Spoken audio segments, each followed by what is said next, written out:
2016 সালের 9 নভেম্বর মগবাজারের মধুবাগে বাসার ভিতর থেকে ডলি রানী বণিক নামে গৃহবধূর লাশ উদ্ধার করা হয়।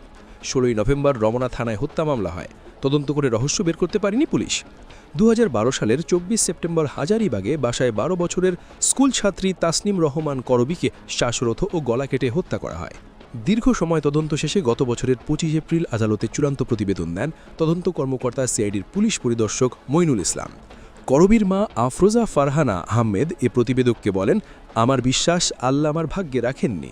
আমার বিশ্বাস আল্লাহ আমাকে বিচার কোনো না কোনোভাবে দেখাবেন।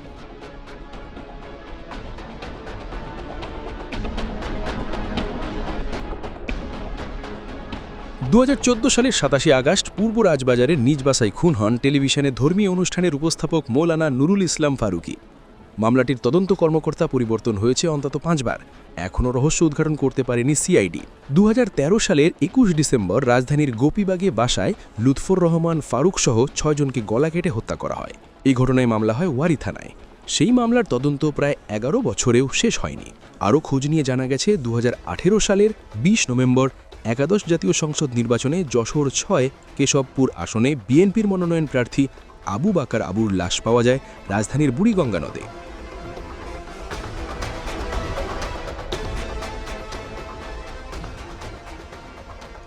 22 নভেম্বর রাতে কেরানীগঞ্জ থানার ফেসবুক পেজে লাশটি দেখে তা শনাক্ত করেন তার ভাতিজা হুমায়ুন কবির।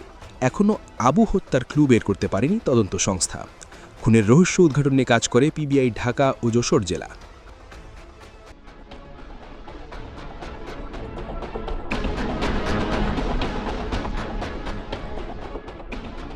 প্রিয় দর্শক, বিষয়টি নিয়ে আপনার মূল্যবান মন্তব্যটি কমেন্ট করতে ভুলবেন না। পরবর্তী আপডেট পেতে চ্যানেলটি সাবস্ক্রাইব করে আমাদের সাথেই থাকুন। ধন্যবাদ। এসকে টিভি বাংলা, সাথেই থাকুন।